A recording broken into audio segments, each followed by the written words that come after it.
हाँ, medical surgical nursing चल रही थी, आपकी एनाटॉमी कंप्लीट हो गई थी ब्लड की। मेडिकल सर्जिकल नर्सिंग में आप लोग आरबीसी के बारे में आप लोगों ने पढ़ा, आप लोगों ने प्लेटलेट्स के बारे में पढ़ा। अब बात करेंगे डब्ल्यूबीसी के टॉपिक, मेडिकल सर्जिकल नर्सिंग के डब्ल्यूबीसी के टॉपिक।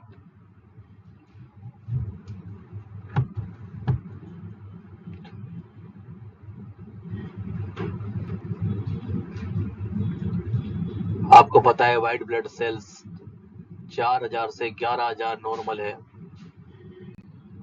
4000 से 11000 नॉर्मल है। और इनको ल्यूकोसाइट भी आप लोग कहते हो बच्चों।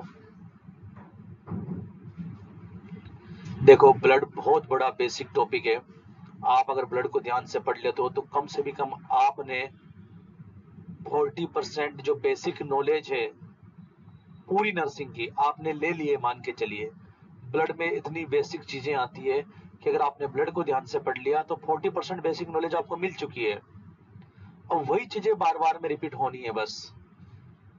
तो 4 से 11000 नॉर्मल होता है, ल्यूकोसाइड भी कहते हैं। अगर 4000 से कम हो जाता है बच्चों तो आप ल्यूकोपीनिया कहते हैं, ल्यूकोपीनिया कहते हैं। और अगर 11000 से ज्यादा हो जाता है बच्चों तो आप लोग ल्यूकोसाइटोसिस कहते हैं।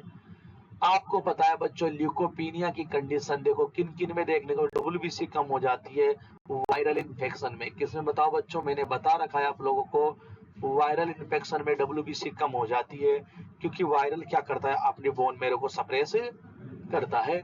और आपके अगर बैक्टीरियल इन्फेक्शन है तो आपके जो है डब्ल्यूबीसी बढ़ जाती है। कहा जाता है कि काउंट बढ़े हुए हैं। क्या बढ़े हुए हैं? काउंट बढ़े हुए हैं। तो जो डब्ल्यूबीसी में जो अगर बीमारियों के टॉपिक की बात करें बच्चों तो सबसे पहली चीज आती है, देखो यह तो माइक्रोबायोलॉजी का टॉपिक है लेकिन हम लोग यहीं पे पढ़ाए थे।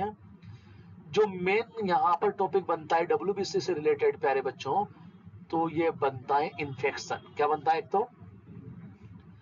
तो हम लोग इन्फेक्शन के बारे में पढ़ते हैं यहाँ पे, आई बात समझ में। और इन्फ्लामेशन के बारे में पढ़ते हैं। बहुत काम की चीजें मैं आपको पढ़ाऊंगा, आज की क्लास काफी इंपॉर्टेंट है आप लोगों के लिए, और बहुत बड़े बेसिक्स हैं बच्चों। इतनी बड़ी बेसिक बातें हैं कि आप बहुत सारी चीजें कहें सीखेंगे। सबसे पहले बात करते हैं इन्फेक्शन। आप लोगों ने आज तक नाम सुना है लेकिन समझा नहीं है, तो इसका मतलब ये है बच्चों की बॉडी के अंदर किसी किसी भी माइक्रो ऑर्गेनिज्म का जाकर मल्टीप्लाइकेशन करना, अपनी संख्या में वृद्धि करना इन्फेक्शन कहलाता है। आपने नाम तो सुना कि इन्फेक्शन है, लेकिन होता क्या है? तो इसका मतलब समझेंगे कि बॉडी के अंदर किसी भी माइक्रो ऑर्गेनिज्म का जाकर अपनी संख्या में वृद्धि करना इन्फेक्शन कहलाता है। Invasion of invasion and multiplication of, invasion का मतलब बॉडी के अंदर जाना, multiplication multiplication of micro organism, micro organism.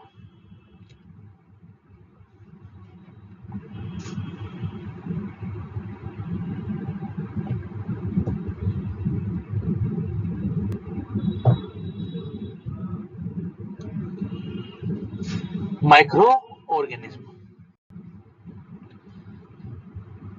देखिए बच्चों, इन्फेक्शन समझे आप लोग, और इन्फेक्शन माइक्रो ऑर्गेनिज्म कौन कौन से बताओ? बैक्टीरिया हुआ, वायरस हुआ, फंगस हुआ, पैरासाइट हुए, है ना, ये सारे माइक्रो ऑर्गेनिज्म में काउंट होते हैं प्यारे बच्चों।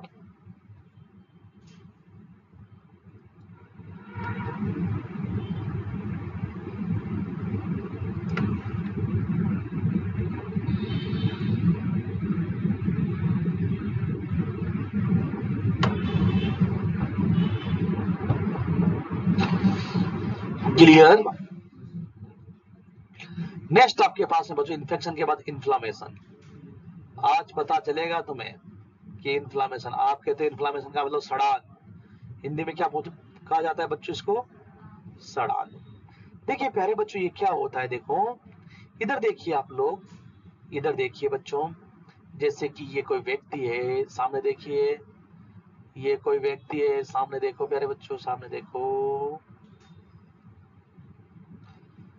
ये कोई व्यक्ति है, मान के चलिए इसके अंदर कोई माइक्रो ऑर्गेनिज्म चला गया। क्या चला गया बच्चों?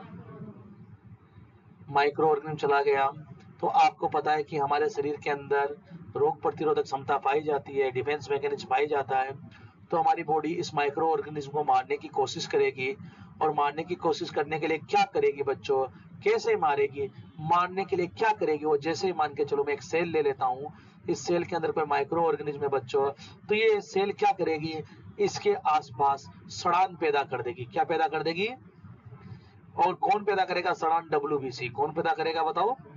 वो जो सड़ान पैदा होगी बच्चों, उसी को क्या बोलेंगे? इन्फ्लामेशन। तो सड़ान क्यों पैदा की गई बताओ? उस माइक्रो ऑर्गेनिज्म को खत्म करने के लिए। तो इन्फ्लामेशन भी क्या है? एक आपके पास में रोग प्रतिरोधक का एक कंपोनेंट है। क्या है?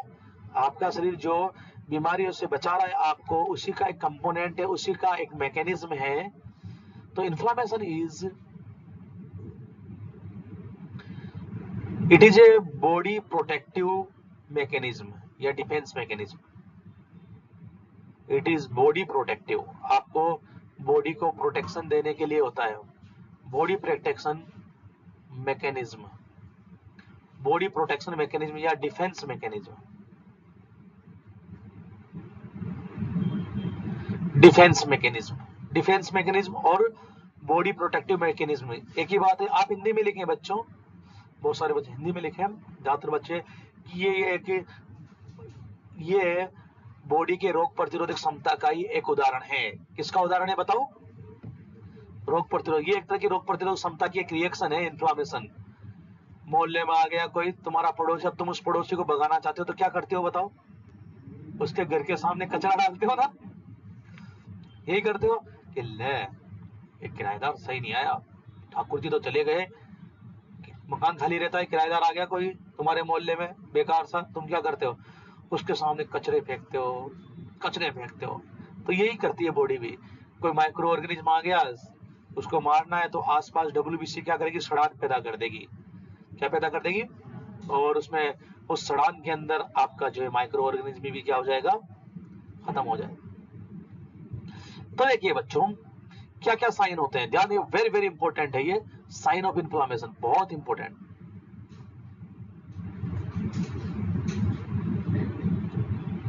ध्यान दीजिएगा, शुरुआत से याद रखेंगे। सबसे पहले क्या होगा आपके, कहीं पर भी अगर इन्फ्लामेशन हुआ, इधर देखिए कहीं पर चोट लग जाती है, कोई अंदर चीज रह जाती है, तब भी इन्फ्लामेशन होता है ना, के लिए होता है ना। आपकी जो है बांस होती है, बांस है ना, वो चुभ गई आपके, तो वहां पर भी जो इन्फ्लामेशन हो जाता है, पस पड़ जाता है ना, वो भी इन्फ्लामेशन है। कोई अब कट लगा हुआ था, उसके अंदर कोई माइक्रो ऑर्गेनिज्म चला गया, तब भी पस पड़ जाता है, वो भी क्या इन्फ्लामेशन का एग्जाम्पल है। तो देखो क्या क्या साइन देखने को मिलता है, वेरी वेरी इंपॉर्टेंट है, बहुत इंपॉर्टेंट। पहला साइन जो आएगा बच्चों, वो आएगा रेडनेस।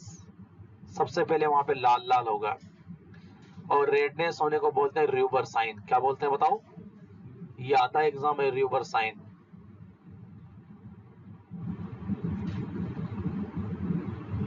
दूसरा आपके पास है बच्चों, अगला दूसरा साइन दिखा है हीटिंग, वहां पर गरम गरम रहेगा। तीसरा ईडिमा रहेगी, चौथा पेन रहेगा, और पांचवा फीवर रहेगा। ये 5 साइन सीक्वेंस में है, बिल्कुल सीक्वेंस में है। जैसे कि एग्जांपल के तौर पे बच्चों क्या होता है, देखो इधर देखिए, जैसे इस सेल के अंदर कोई माइक्रो ऑर्गेनिज्म चला गया और इस पे इन्फ्लामेशन होना है, तो देखो कैसे इन्फ्लामेशन होगा। इस माइक्रो ऑर्गेनिज्म को मारने के लिए किसकी जरूरत है? WBC की जरूरत है। और WBC किसके माध्यम से आएगी? ब्लड के माध्यम से। तो इस सेल में ब्लड सप्लाई बढ़ जाएगी। क्या बढ़ जाएगी? जब कहीं पर भी ब्लड सप्लाई ज्यादा बढ़ जाती है, तो ब्लड कौन से कलर का होता है? लाल कलर का। तो ब्लड सप्लाई बढ़ने की वजह से क्या हो जाएगा? वहां पे रेडनेस हो जाएगी। आई बात समझ में? जब कहीं पर भी ब्लड सप्लाई बढ़ जाती है, तो वो एरिया कैसा होता है? गर्म हो जाता है। कैसा हो जाता है? तो हीटिंग रहेगा। ब्लड सप्लाई बढ़ेगी तो आपको पता है फ्लूइड सप्लाई भी बढ़ेगी। क्या बढ़ेगी? और फ्लूइड सप्लाई बढ़ने की जो सेल क्या हो जाएगी? मोटी हो जाएगी, क्योंकि फ्लूइड किस में होता है? ब्लड के अंदर ही। तो ईडिमा होने लगेगा। क्या होने लगेगा बताओ? जब फ्लूइड सप्लाई बढ़ जाएगी तो वो सेल क्या होगी? सेल के अंदर स्ट्रेचिंग होगी। क्या होगी? प्रेशर पड़ेगा, उसकी वजह से क्या रहेगा? पेन रहेगा। और आपको पता है यहाँ पर WBC बढ़ने लगेगी। जब भी WBC बढ़ती है तो क्या होता है? फीवर। क्या होता है? फीवर होगा। इस वजह से जो है सारे मैकेनिज्म देखने को मिलते हैं। और इन्फ्लामेशन के आपको साइन जो है सीक्वेंस में याद होने चाहिए। किस में बताओ? हाँ, किस में याद होने चाहिए बताओ? सीक्वेंस में याद होने चाहिए। क्लियर? अरे क्लियर है बच्चों? हाँ, तो देखो रेडनेस को क्या बोलते हैं? देखो र्यूबर साइन भी बोलते हैं। क्या बोलते हैं? हीट को कोलर साइन भी बोलते हैं। क्या बोलते हैं बताओ? ध्यान रखिएगा। इडीमा को ट्यूमर भी बोलते हैं। क्या बोलते हैं? ट्यूमर साइन भी बोलते हैं। क्या बोलते हैं बताओ? और पेन को डॉलर साइन भी बोलते हैं। याद रखिएगा ये नाम, ये नाम याद रखेंगे आप लोग बच्चों, याद रखेंगे ये नाम। रखेंगे नहीं रखेंगे बताओ? रखेंगे? हाँ, डॉलर साइन। चलिए अगली बात करते हैं। आपके पास में डब्ल्यूबीसी की बातें चल रही है, ये माइक्रोबायोलॉजी के टॉपिक है, मैं यहीं पे पढ़ा दिया करता हूँ, है ना। चलिए, तो र्यूबर साइन, कोलर साइन, और बताओ नाम बताओ? Tumour, dollar. अगला टॉपिक आपके पास है बच्चों, इसी डब्ल्यूबीसी का ही चल रहा है टॉपिक। अगला टॉपिक एंटीजन। ये डब्ल्यूबीसी से रिलेटेड सारे टॉपिक यहीं पढ़ता हूं मैं। आपने इन्फेक्शन पढ़ा बच्चों, भी समझे इन्फेक्शन क्या होता है? आप लोगों ने इन्फ्लामेशन भी देखा, इन्फ्लामेशन क्या होता है? दोनों में फर्क समझ लिया आज तुमने? पता चला? अब एंटीजन की बात करते हैं। एंटीजन क्या होते हैं बच्चों? देखिए, एंटीजन वे सबस्टेंस होते हैं जो हमारी बॉडी के अंदर जाकर एंटीबॉडी बनाने को प्रेरित करते हैं। These are substance. These are substance stimulate formation of antibody, formation of ऐसे सबस्टेंस जो हमारी बॉडी में जाकर, ऐसे सबस्टेंस जो हमारी बॉडी में जाकर एंटीबॉडी फॉर्मेशन को क्या करते हैं बताओ? अब बच्चों देखो, हमारी बॉडी के अंदर एंटीजन, ध्यान से सुनिएगा, एंटीजन कहां से आते हैं? ध्यान से सुनिएगा, बहुत बड़ी बात है। अगर समझ लेंगे तो जीत जाएंगे, नहीं तो हार जाएंगे।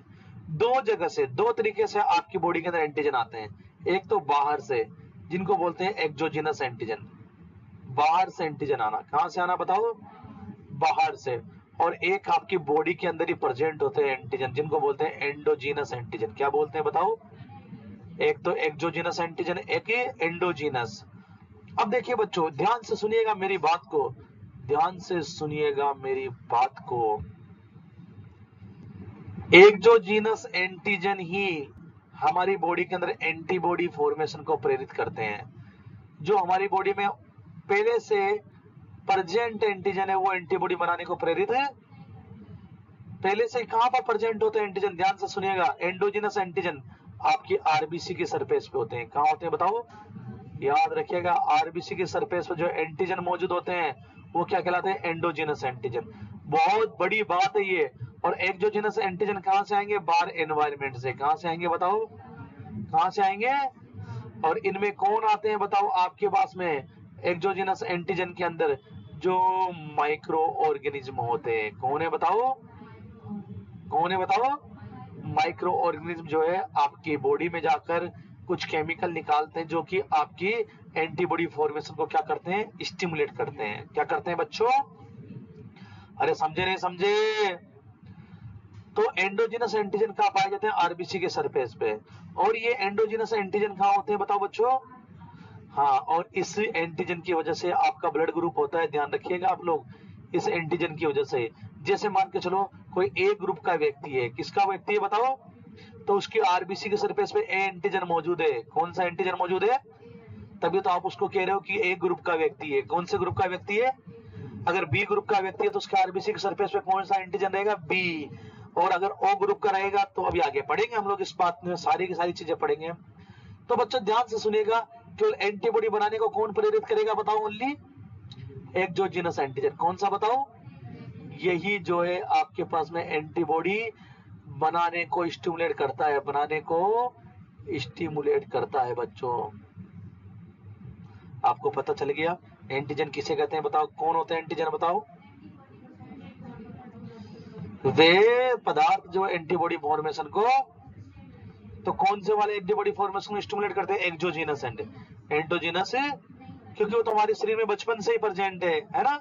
बचपन से ही ये नहीं बनाते, ये एंटीबॉडी नहीं बना। अगर ये एंटीबॉडी बनाने लगेंगे तो फिर तो ये आरबीसी की सरफेस का एंटीजन खत्म हो जाएगा, ब्लड ही खत्म हो जाएगा, आरबीसी टूटने लगेगी ना। और आपको पता है कि एंटीबॉडी किसके किसके खिलाफ रिएक्शन करते हैं बताओ? एंटीजन के खिलाफ।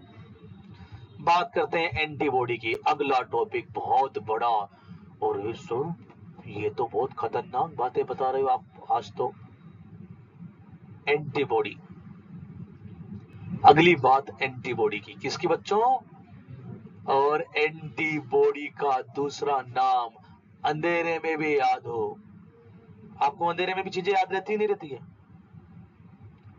अंधेरे में भी याद होना चाहिए। एंटीबॉडी का दूसरा नाम क्या? नाम है दूसरा नाम? आज के बाद एंटीबॉडी का क्या नाम लेंगे? इसको हम लोग शॉर्ट में किससे लिखते हैं? आईजी से भी लिखते हैं। किससे लिखते हैं प्यारे बच्चों? किससे लिखते हैं? आईजी। आईजी का मतलब इम्यूनोग्लोबिन।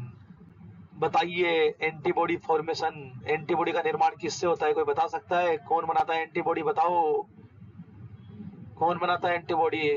ग्लोबुलिन प्रोटीन है ना, इसलिए इसका नाम क्या रखा? इम्यूनोग्लोबिन। क्या नाम रखा? हाँ, एंटीबॉडी। एंटीबॉडी क्या होती है? एंटीबॉडी दीज आर सबस्टेंस, ऐसे सबस्टेंस, दीज आर सबस्टेंस, ऐसे सबस्टेंस प्रोवाइड, जो हमें प्रोवाइड करते हैं क्या? बताओ? इम्यूनिटी। क्या देते हैं? इसीलिए इनको क्या बोलते हैं? इम्यूनोग्लोबिन। क्या बोलते हैं? इम्यूनिटी दे रहे हैं और ग्लोबिन प्रोटीन से बने हुए हैं। नाम क्या दे दिया? इम्यूनोग्लोबिन। क्या नाम दे दिया? तो ऐसे सबस्टेंस जो हमें इम्यूनिटी देते हैं क्या कहलाते हैं बताओ बच्चों? अरे बोलो। हाँ, अब देखिए आपको पता है कि जो इम्यूनोग्लोबिन है या जो एंटीबॉडी है, इम्यूनोग्लोबिन या जो एंटीबॉडी है वो प्रोटीन की बनती है। किसकी बनती है बताओ? हाँ, एंटीबॉडी का फॉर्मेशन प्रोटीन के द्वारा होता है। Antibody formed by protein globulin. Globulin protein की बनती है बच्चों। और कहाँ बनती है सर? हमें बताइए सर, ये एंटीबॉडी कहाँ बनती है? ये एंटीबॉडी को बनाने का काम कौन करता है? B lymphocyte. कौन बनाता है बच्चों? B lymphocyte. किसके द्वारा बनवाता है? प्लाज्मा सेल के द्वारा। किसके द्वारा बताओ? आप लोगों से पूछा जाएगा कि जो है एंटीबॉडी कौन से सेल से बनी होती है? प्लाज्मा सेल से। किससे बताओ? प्लाज्मा सेल से। आई बात समझ में? और प्लाज्मा सेल में क्या होती है? प्रोटीन। कौन सी प्रोटीन? Globulin protein. और कौन बनाता है फिर? B lymphocyte. आपको पता है ना, टी लिम्फोसाइट और बी लिम्फोसाइट पढ़े थे कि टी लिम्फोसाइट तो डायरेक्ट मारता है, जबकि बी लिम्फोसाइट एंटीबॉडी बनाता है। क्या बनाता है? और एंटीबॉडी के द्वारा कौन सी इम्यूनिटी मिलती है? आपको पता ही है ना, ह्यूमोरल। कौन सी? हाँ, एक तो सेलुलर पढ़ी थी, एक कौन सी पढ़ी थी? Antibody provide. ह्यूमोरल पढ़ा था? ह्यूमोरल, अरे बताया था मैंने, ह्यूमोरल इम्यूनिटी। सेलुलर किसके द्वारा होती थी बताओ? टी लिम्फोसाइट के द्वारा। और ह्यूमोरल किसके द्वारा?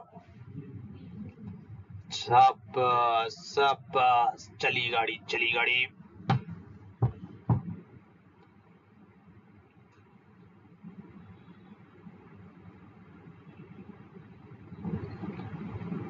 बात समझ में आ रही है प्यारे बच्चों? अरे चली गाड़ी।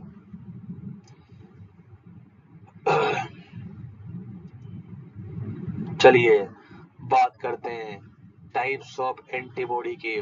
बहुत सारे सवाल और उसके जवाब मेरे पास में है। टाइप्स ऑफ एंटीबॉडी के टाइप्स। टाइप्स ऑफ एंटीबॉडी बात करते हैं, एंटीबॉडी के प्रकार। टाइप्स ऑफ एंटीबॉडी बच्चों, एंटीबॉडी 5 प्रकार की होती है। कितने प्रकार की बताइए? आप जानते हैं सभी के सभी, IgA, IgM और IgG और IgA और IgT, IgA तो लिख देना, IgE, IgT। अगली बात समझ में? वन बाय वन एक एक को पढ़ेंगे, एक एक को पढ़ेंगे।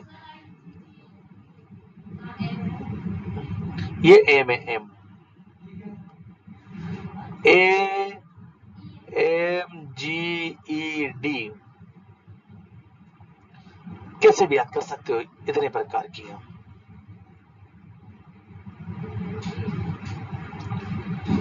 सबसे पहले बात करते हैं, वन बाय वन पढ़ेंगे आप लोग।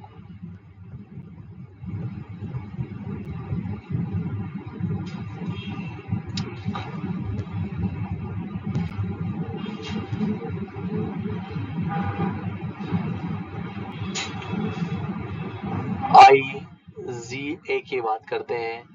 ये IG की फुल फॉर्म क्या है बताओ, क्या है बताओ? IG की फुल फॉर्म क्या है? नहीं, IG की फुल, ओनली IG की फुल फॉर्म क्या नाम है? जोर से बोलो ना।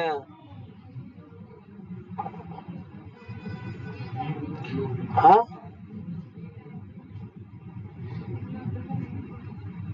इम्यूनोग्लोबिन। क्या नाम है? कॉन्फिडेंस नहीं है, दीवारें फोड़ देंगे, है ना, इतना कॉन्फिडेंस है। इम्यूनोग्लोबिन, इस ए का मतलब है अल्फा। बस आगे का तुम्हें तो पता है ही। ए का मतलब क्या है? हमारे शरीर में जितनी एंटीबॉडी पाई जाती है उसकी 15% आपके पास में आईजी है बच्चों। और इसका जो मोलिकुलर वेट होता है, ये पूछा जाता है एग्जाम में सभी के। मोलिकुलर वेट जो याद रखिएगा बच्चों, 1,70,000 है इसका। और ये कहाँ पर होती है? ये ज्यादातर ये सिक्रेटरी एंटीबॉडी भी कहलाती है। क्या कहलाती है? सिक्रेटरी, सिक्रेटरी एंटीबॉडी सिक्रेशन में मौजूद होती है। किसमें बताओ? जो बॉडी के सिक्रेशन होते हैं उनमें मौजूद होती है। जहां से भी सिक्रेशन, जैसे लार में, सलाइवा में मौजूद है। और कहां से सिक्रेशन हो रहा है बच्चों बताओ? वेजाइनल सिक्रेशन में है। और कहां से सिक्रेशन हो रहा है बताओ? टीयर्स में, टीयर्स में। और कहां से सिक्रेशन होता है? आपके मिल्क में, मदर मिल्क में। और कहां से सिक्रेशन हो रहा है? यूरिन में। जहां से भी कोई भी चीज निकल रही है उन सब में कौन सी एंटीबॉडी मौजूद है प्यारे बच्चों? म्यूकस में। कहां पर? तो ये आपके पास में IgA। बात करते हैं अगली एंटीबॉडी की, IgM। IgM, IG का मतलब इम्यूनोग्लोबिन, M का मतलब यहाँ पर बच्चों ध्यान से देखिएगा, M का मतलब माइक्रोन है। क्या है बताओ? माइक्रोन। M का मतलब माइक्रोन है प्यारे बच्चों। चल रही है गाड़ी, चलती है गाड़ी, उड़ती है धूल, चलते हैं दुश्मन, खिलते हैं फूल, गाड़ी चलती रहे बस। लिखा रहता है ट्रैक्टरों के पीछे, है ना, ट्रैक्टरों की शेरो शायरी है ये। ट्रकों के पीछे, ट्रैक्टरों के पीछे। ये यूरिन, जहां से भी कहीं भी कुछ भी चीज निकल रही है बॉडी में, सिक्रेशन। टीयर्स, अरे तुम दिमाग लग, उस पे दिमाग लग, आंसू में जहां से भी सिक्रेशन हो रहा है वहां से लिखो ना सब। बस ये जो लिख दिया ये सरू सत्य है। जरूर थोड़ी है टी से लिखे, आंसू लिखो। नाक का, वो क्या कहेंगे हिंदी में, क्या बोलते हैं नाक का पानी को गांव की भाषा में, कि ये निकल रहा है, नाक में आते रहते हैं पीले पीले, लाल लाल नीले नीले, क्या कहते हैं उसको गांव की भाषा में? क्या कहते हैं? बता बता। हाँ, चुड़ैल, वो लिख दो। हाँ, कि इसमें भी एंटीबॉडी होगी, है ना, उसमें भी क्या है? हाँ, काम की चीज है ना वो भी। यूरिन में एंटीबॉडी, स्टूल में, जहां से कोई भी चीज निकल रही है, कौन सी एंटीबॉडी? बस मैं समझाता पागल हो जाऊंगा, तुम नहीं समझ पाओगे कि पढ़ना कैसे है। अमाउंट, कितना अमाउंट? टोटल का 9% होती है IgM। सबसे ज्यादा मोलिकुलर वेट होता है इसका, ध्यान रखिएगा बच्चों, मोलिकुलर वेट सबसे ज्यादा है इसका, 90,000 मोलिकुलर वेट इसका, 9 लाख, सॉरी 9 लाख। स्ट्रक्चर के बारे में पूछा जाता है इसके, 5 पेंटामेरिक स्ट्रक्चर है इसका, पेंटामेरिक। और आपको बता दें, आपकी बॉडी के अंदर कोई भी इंफेक्शन घुसता है तो सबसे पहले आईजीएम बनती है, ये प्राइमरी एंटीबॉडी है। कौन सी बताओ? Primary antibody. कोई भी एंटीजन जाएगा बॉडी के अंदर, सबसे पहले बनने वाली एंटीबॉडी आईजीएम है, फर्स्ट फॉर्म एंटीबॉडी।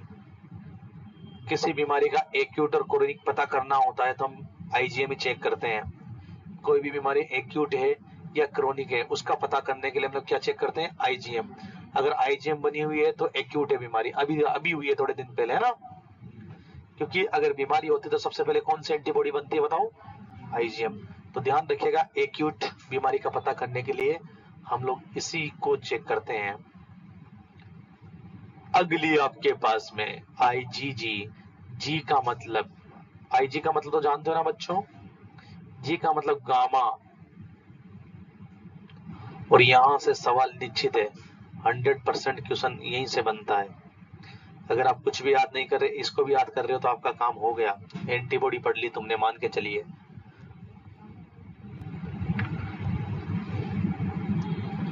सबसे पहली चीज, सबसे ज्यादा पाई जाने वाली एंटीबॉडी, मोस्ट एबंडेंट,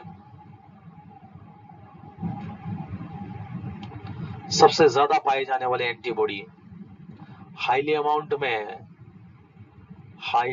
में सबसे ज्यादा अमाउंट में पाई जाने वाली एंटीबॉडी, और फीटल लाइफ में प्रेजेंट एंटीबॉडी है। आपको पता है ना? हाँ, प्लेसेंटा के द्वारा माता जी से किस में आ जाती है? फीटस में। प्लेसेंटा को पार करने वाली एंटीबॉडी, इसके बारे में जितनी बातें करो कम है। ये तो बाबूजी हैं। कौन है? बाबूजी, एंटीबॉडी के बाबूजी हैं। कितनी भी बातें करो इनके बारे में। फीटल लाइफ में प्रेजेंट एंटीबॉडी, ये सब चीजें बातें याद होनी चाहिए आपको, कॉपी में लिखने से मतलब नहीं, अभी याद होनी चाहिए साथ के साथ ही। सबसे ज्यादा पाई जाने वाली एंटीबॉडी, फीटल लाइफ में प्रेजेंट एंटीबॉडी, प्लेसेंटा को क्रॉस करने वाली एंटीबॉडी, प्लेसेंटा को क्रॉस करने वाली एंटीबॉडी, क्रोनिक इन्फेक्शन में बढ़ने वाली एंटीबॉडी। एक्यूट है तो कौन सी बढ़ेगी बताओ? आईजीएम।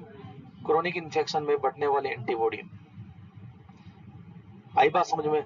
अगर वैक्सीनेशन की इफेक्टिविटी की जांच करनी है तो इसी को चेक किया जाता है। वैक्सीनेशन की इफेक्टिविटी की जांच करने के लिए इसी को चेक करते हैं। हाँ, वैक्सीन जो है आपके अंदर जाके एंटीबॉडी कौन सी बनाएगा? आईजीजी बनाएगा। कौन सी बनाएगा? तो इसी को ही जांच किया जाता है कि ये वैक्सीन जो है आईजीजी बनाया या नहीं बनाया। तो वैक्सीनेशन की इफेक्टिविटी की जांच करने के लिए इसी की जांच की जाती है। जांच करने के लिए आईजीजी देखी जाती है। क्या देखी जाती है बताओ? आईजीजी। सबसे ज्यादा पाई जाती है। कितने सर, कितनी परसेंट है? 75% है टोटल एंटीबॉडी का। हो, ये तो बहुत खतरनाक है। मोलिकुलर वेट बताइए सर। मोलिकुलर वेट 1.5 लाख है। सबसे ज्यादा किसका है मोलिकुलर वेट बताओ? आईजीएम का। अब तुम्हें ज्यादा याद करने की जरूरत नहीं है। अब देखिए, अगला नाम आता है आईजीई। बहुत सिंपल, बहुत सिंपल। अगला नाम आपके पास आईजीई। सर इस ई की फुल फॉर्म, आईजी की फुल फॉर्म तो पता है प्यारे बच्चों आप लोगों को, क्या है बताओ? अरे आईजी की फुल फॉर्म तुम बोला मत करो, पहले सोचा करो उसके बाद बोला करो। इधर देखो मेरी तरफ, इधर देखो, पहले सोचा करो फिर बोला करो, नहीं तो आप में ऐसी प्रकृति डेवलप हो जाएगी कि पेपर देते दौरान तुम जो है पहले सोचोगे नहीं, फिर क्वेश्चन कर लोगे, फिर बाहर आके कोई और रोएंगे। पहले दिमाग में सोचा करो उसके बाद बोला करो। एक बात ध्यान रखिएगा, मैं आपको बात बता दूं, देखो मेरी बात को बांधेंगे यहां से, कहते हैं ना कि बांध लेते हैं, सुनो, किसी भी क्वेश्चन का जल्दी जवाब देना या किसी भी पेपर को जल्दी करना समझदारी नहीं है। उसका सही जवाब देना, उसको सही करना, इसको इंटेलिजेंस कहते हैं। आई बात समझ में? किसी भी पेपर को जल्दी करना या किसी भी सवाल का जल्दी जवाब देना, इसी को इंटेलिजेंस नहीं कहते। इंटेलिजेंस का मतलब ये है किसी भी पेपर को सही करना और किसी भी सवाल का सही जवाब देना, ये इंटेलिजेंस है। आई बात समझ? सोच समझ कर जवाब देना। तो ऐसी प्रकृति डेवलप हो जाएगी आप लोगों में कि आप पेपर को देखेंगे और पेपर को देखते तुरंत रिएक्शन करेंगे। ये आपको पता है, आप नहीं रोक पाएंगे अपने आप को, क्योंकि चीजें डेवलप होती है और आप उसको एक दिन में चेंज नहीं कर सकते। आप अपने नेचर को एक दिन में चेंज, तभी तो मैं 6 महीने से तुम पे यही कोशिश करता हूं, बिहेवियरल चेंजेज का यही कोशिश करता रहा हूं, डांट के डपट के कि कैसे भी करके अपने आप में चेंजेस ला दें। सिलेक्शन के लिए केवल पढ़ाई ही जरूरी नहीं है। मैं आपको हर बार ये बात बताता हूं ना। देखना तुम लोग इस चीज को रियलाइज करेंगे जब एग्जाम देने जाएंगे, तब कहेंगे अरे ये लड़की तो बहुत इंटेलिजेंट थी, उसका नहीं हुआ, ये तो कुछ भी नहीं आता था, इसका कैसे हो गया। पढ़ाई ही जरूरी नहीं है, ये बात ध्यान रखना। पेपर डीलिंग और वो उन लोगों में आता है जो समझदार होते हैं, सूझबूझ से काम लेते हैं। पेपर को डील करना वो मेन चीज होता है। कितना भी पढ़ लो, पेपर को कैसे डील कर रहे हो आप लोग। तो IgE इम्यूनोग्लोबिन, ई का मतलब यहाँ पर है बच्चों एप्सिलॉन।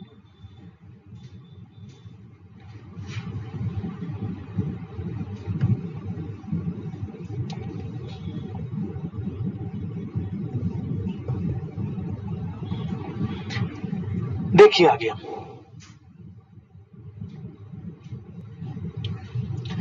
जो IgE सबसे पहली चीज है, responsible for allergy, responsible for allergy, allergy के लिए रेस्पॉन्सिबल है। आपको मैंने पहले भी बताया था ये बात, है ना। एक तो देखो, आप लोगों से पूछा जाएगा कि IgE कब कब बढ़ जाती है। ये बढ़ जाती है एलर्जिक रिएक्शन में। किसमें बताऊं? आपने WBC के अंदर एक नाम पढ़ा था, इओसिनोफिल पढ़ा था ना, वो भी एलर्जी के लिए रेस्पॉन्सिबल थी। ये देखिए बच्चों, आपको बता दें, बहुत कम अमाउंट में पाई जाती है। आप IgE को देखेंगे 0.004%, बहुत कम अमाउंट में। और मोलिकुलर वेट 90,000 है इसका। बात करते हैं IgD की। IgD के बारे में इतना कोई क्वेश्चन आता नहीं है बच्चों, बहुत सिंपल है। यहाँ पे D का मतलब डेल्टा है, D का मतलब डेल्टा है प्यारे बच्चों। और अमाउंट 0.2%, सबसे कम यही पाई जाती है ना। IgE सबसे कम पाई जाने वाली एंटीबॉडी है। इसका मोलिकुलर वेट जो है बच्चों 1,80,000 होता है। मोलिकुलर वेट कितना होता है बच्चों इसका? तो ये मेरे बच्चों, आप लोगों ने एंटीबॉडी के बारे में पढ़ा, कितने प्रकार की एंटीबॉडी होती है आपने देखा, कितने प्रकार की होती है? हाँ, 0.004%। और ये आपके पास में 0.2%, ये 0.2% है।